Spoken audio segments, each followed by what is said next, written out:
ছোট পর্দার জনপ্রিয় অভিনেতা জাহের আলভির জীবনে নেমে এসেছে এক গভীর শোকের ছায়া।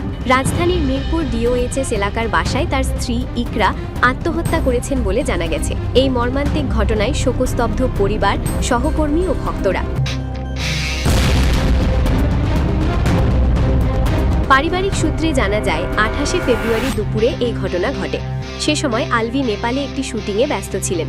হঠাৎ এই খবর পেয়ে তিনি মানসিকভাবে ভেঙে পড়েন। নিজের ভেরিফাইড ফেসবুক আইডিতে এক আবেগঘন পোস্টে বিষয়টি নিশ্চিত করেন জাহের আলভি। তিনি লিখেছেন, আজ দুপুরে মিরপুর ডিওএইচএস এর বাসায় আমার স্ত্রী ইকরা আত্মহত্যা করেছে। আমি বর্তমানে নেপালে শুটিংরত ছিলাম। খবরটা শোনার পর থেকে কথা বলার মতো অবস্থায় নেই। আমি বুঝতে পারছি না আমাদের সন্তান আর আমার কথা না ভেবে সে কেন এভাবে চলে গেল। তিনি আরও অনুরোধ করেন এই শোকের মুহূর্তে যেন কেউ বিভ্রান্তিকর তথ্য না ছড়ান এবং পরিবারকে কিছুটা মানসিক স্বস্তি দেওয়া হয়। জানা গেছে 2010 সালের 9 নভেম্বর আলভি ও ইকরা পালিয়ে বিয়ে করেন। দীর্ঘ 14 বছর পর 2024 সালে তাদের বিয়ের বিষয়টি প্রকাশ্যে আসে। তাদের সংসারে রয়েছে প্রিয়মায়া নামে একটি কন্যা সন্তান। একটি হাসি খুশি পরিবার। হঠাৎ এমন পরিণতি যেন কেউই মেনে নিতে পারছেন না। ঘটনাটি সামাজিক মাধ্যমে ব্যাপক আলোচনার জন্ম দিয়েছে। অনেকেই ঘটনার নেপথ্যের কারণ জানতে চাইছেন, তবে এখনো পর্যন্ত আত্মহত্যার সুনির্দিষ্ট কারণ নিশ্চিত হওয়া যায়নি।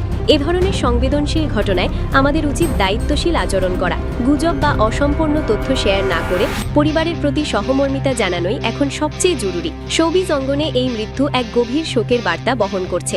নেপাল থেকে দ্রুত ঢাকায় ফেরার চেষ্টা করছেন জাহের আলভি। ফিরে এসে তিনি বিস্তারিত জানাবেন বলেও জানিয়েছেন।